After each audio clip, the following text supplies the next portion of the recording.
લક્ષ્ય ન્યૂઝ, એક નજર, એક લક્ષ્ય. સમીમાં મોંઘવારી મુદ્દે કોંગ્રેસનો ઉગ્ર વિરોધ, રેલી કાઢી મામલતદારને આવેદનપત્ર આપવામાં આવ્યું. સમીમાં વધતી જતી મોંઘવારી સામે કોંગ્રેસે ભાજપ સરકાર વિરુદ્ધ આક્રમક વિરોધ નોંધાવ્યો છે. શહેર અને તાલુકા કોંગ્રેસ સમિતિના આગેવાનો તથા કાર્યકરોએ બસ સ્ટેન્ડથી રેલી યોજી મામલતદારને આવેદનપત્ર પાઠવી ભાવ વધારો પાછો ખેંચવાની માંગ કરી હતી. સમી શહેરમાં કોંગ્રેસ દ્વારા મોંઘવારી મુદ્દે અનોખો વિરોધ કાર્યક્રમ યોજાયો હતો. પેટ્રોલ, ડીઝલ, ગેસ, સીએનજી સહિત રોજિંદી જીવન જરૂરિયાતની ચીજવસ્તુઓના સતત વધી રહેલા ભાવને લઈને કોંગ્રેસના કાર્યકરો રસ્તા પર ઉતર્યા હતા. બસ સ્ટેન્ડથી શરૂ થયેલી આ રેલી દરમિયાન સરકાર વિરોધી સૂત્રોચ્ચાર સાથે કોંગ્રેસ કેન્દ્ર અને રાજ્ય સરકારની નીતિઓ સામે રોષ વ્યક્ત કર્યો હતો. અંતે મામલતદારને આવેદનપત્ર પાઠવી જનતાની મોંઘવારીમાંથી રાહત આપવા માટે માંગ ઉઠાવવામાં આવી હતી. આ કાર્યક્રમમાં તાલુકા અને જિલ્લા સ્તરના આગેવાનો તેમજ મોટી સંખ્યામાં કાર્યકરો જોડાયા હતા.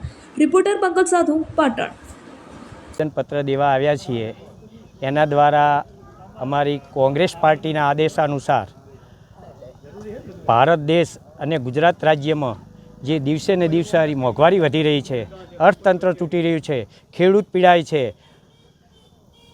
આરોગ્ય, શિક્ષણના કોઈ ઠેકાણા નથી, ડીઝલ પેટ્રોલ મોંઘું છે, ખેડૂતોને ડીઝલ મળતું નથી, ખેતી કઈ રીતે કરવી, પેપર લીક થાય, અમારે ભરોસો કોના ઉપર રાખો. એટલા માટે અમે સરકારશ્રીને આવેદન આપવામાં આવ્યા છીએ કે અમારો આ પ્રશ્ન સરકારમાં પહોંચાડે અને સરકાર યોગ્ય નિર્ણય લે, એ માટે અમે વિનંતી કરીએ છીએ. છેલ્લા 2 મહિનાની અંદર પેટ્રોલમાં 5 રૂપિયા વધારો થયો, ગેસમાં પણ ઠેઠ 1000 રૂપિયા પહોંચી ગયો. જે દિવસે કોંગ્રેસ સરકાર 325 રૂપિયા ડીઝલનો બાટલો આપતી હતી, તે દિવસે ગેસનો બાટલો, તે દિવસે આ સરકાર બેઠી તે વિરોધ કરતી હતી અને બાટલા લઈ અને ઓફિસોમાં આવીને રજૂઆત કરતી હતી કે ગેસ મોંઘો છે. આજે 3 ગણો ગેસ વધી ગયો, 1000 બાટલો પહોંચ્યો, તો શું આ મોંઘવારી ડામશે કે નહીં? મોંઘવારી દરેકને મારી નાખશે. માટે અમારી વિનંતી છે કે કોંગ્રેસ જે પ્રકારે બાટલો આપતી હતી એ પ્રકારે આ સરકાર આપી જોઈએ, તો અમે આ સરકારને પણ માનવા તૈયાર છીએ. 10 રૂપિયા.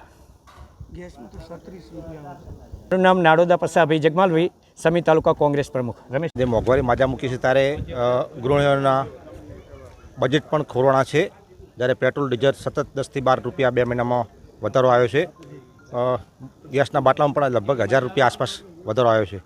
ત્યારે આ મોંઘવારી લોકોને જીવવાનું હરામ કરી નાખ્યું છે. તો એના અનુલક્ષીને આજે અમે કોંગ્રેસ પક્ષના સૌ સનિષ્ઠ કાર્યકરો સાથે આજે સરકાર વિરુદ્ધમાં આવેદનપત્ર આપવા આવ્યા છીએ. ઠાકોર રમેશભાઈ પરસોત્તમભાઈ, જિલ્લા પંચાયત સદસ્ય સમી.